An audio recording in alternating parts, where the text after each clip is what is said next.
I was lucky enough to visit the Avon Bat Group's rescue facility, quite remarkably tucked away in a house in residential Bristol. You can see me here in the hospital area on the top floor with Kiri and Steve, volunteers who work day and night, answering emergency phone-out calls, rescuing and rehabilitating bats of all shapes and sizes. For the ones whose injuries are too severe, here they've found a sanctuary with a lot of love and the best care.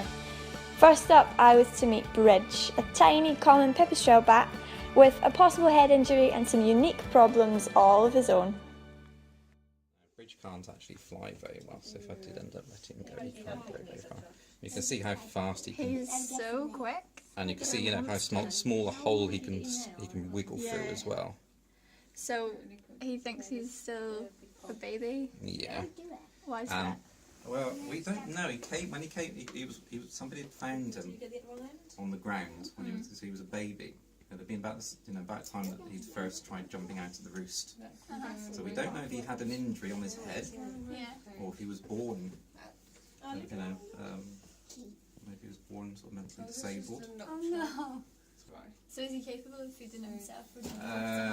Sometimes we've come and found him helping himself, but most of the time he pretends. Oh, okay, so he's used to it. And we have sometimes we've tried to be a bit sort of like leave him to feed himself. Yeah. But we found that didn't work out, just sort of in losing weight. So we can't afford to. No, of course. Can't afford to do that with him. You can see there's a meticulous routine that goes into caring for these animals. But next up, I was to meet someone special.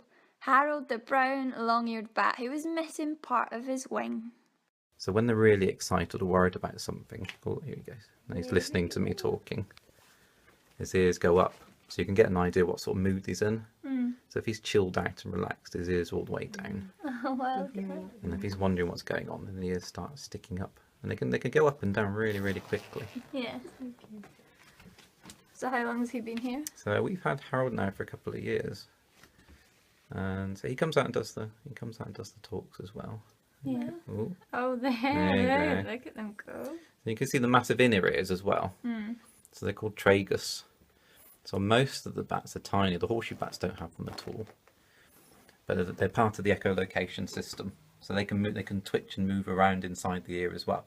So when if everything's when all the sounds are coming in, they can help fine tune what's happening. But even though he's got one wing, he can climb around and all this fine. He can be hanging up in the middle of hanging down from the middle, just with his ears up, listening to what's going on when we turn the light on. Yeah. And he can move when he's on the ground. Even though he's got one wing, he can move really quickly, and he will bounce. And because he's got one wing, sometimes it takes him off in an odd direction, so you can get caught out by which way he's going. What would happen to him if he had been, put back out in the wild? Oh, I mean, he wouldn't have lived very long if he'd come back out to the wild. So yeah. He's in safe hands. Oh. Why Harold? Why not? It's because that's Brian May's real name. Yeah. And Kiri's a massive Brian May fan, aren't No you? way. Is that really why? Yeah. Another useful thing to know about brownlong is one of the reasons they've got those massive ears is that some insects can feel the vibrations in the air, the bat's echolocation calls. Yeah. So what brownlongies have done, they've developed this as stealth technology, so that their echolocation calls aren't as loud.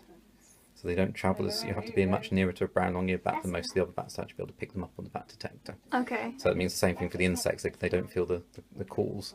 So the insects are sitting on a leaf really quiet, waiting for all the other bats to fly past, thinking, stupid bats. And then Harold. What they don't realise is a brown long-eared bat like Harold is hovering there next to the leaf. Swoops in. And those massive ears, you can hear the insects moving around on the leaf. Next up was exercise time for some of the rehab bats who will be going back out into the wild, but they're still on their antibiotics and they've still got their injuries, so they're not quite well enough yet, but they do need their exercise time, so they get 20 minutes every night downstairs in the sanctuary to really stretch out their wings, as well as upstairs they've got adequate space in their boxes. So stopping it there, yeah, you can see that is definitely the living room. So this is downstairs, and this is Bertha, the common pipistrelle bat. How likely would it be that she would misjudge and ever fly into me or you? Or She'll sometimes do that. The healthy ones, like, you see how she's going up against the ceiling? Yeah. She's just she's testing it out to see if she can get into a roost And would or she, get out of yeah, here. I was going to say, would she stop and roost on the... She'll land, yeah, quite often they'll land on the even if you've got like a quite smooth looking wall, Yeah. because they've got such tiny claws, if they can find just a little indentation, they can hang up on. So we have to keep a stool in here as well, ready to try and get up and pick them up off wherever What they've gone. species was she again? So she's a pipistrelle bat. She is. Hey, stay still. Such a lovely fluttering sound. There she got up. She's up there. Right, let me just. Oh no. There's a little trick we learnt. If they land up on something, you want to try and keep them flying. Sometimes they don't like the sound of clicking fingers. It's producing some ultrasonic noises that they don't like. Yeah. So it makes them jump and they go, ooh, and so they will actually carry on flying rather than me having to go over and try and get her off the... So you want to keep them flying? Yeah, we need to try and get them doing 20 minutes. So that this is sinking. Yeah. Yeah. There we go. So we want to, we need to get them, so if we know they can do about 20 minutes, I mean stopping now and again is okay, but we can do getting roughly 20 minutes, then we think they're fit enough to go back out to the wild. And what was her kind of injuries? I think she's a cat attack, this one. Yeah. She hasn't got too bad a set of injuries, so I think she's got a little bit of something in on the wings. I think I can hear there's a slight whistling noise. There we go. And so would that be like a tear? Yeah. In it? Yeah. So you can. We've got one upstairs who's got quite big holes in his wings, but we were flying around a couple of nights ago to see how he might get on, and he's flying around just as well as this one, even though you can see the big holes. They're so small. Yeah. You don't know where they're going, where they've gone. And if you might notice we've got masking tape up around the room, around all the sort of doors and edges of things, and around the shelves there. Yeah. Because they're so small, they can get themselves into all sorts of nooks and crannies. And then you're up all night then trying to get them out again. We give them about, we do about 5 to 7 days for the antibiotics. Hello. Yeah. So we know we need to do that, and then if she's flying around okay, yeah, you can hear the whistling noise from the hole in the wing at the moment, then we know she's fit enough that she can go back. So we have come across them in the wild with holes in the wings. And just adapted. Yeah, the membrane heals up really quickly compared to other mammals. Yeah.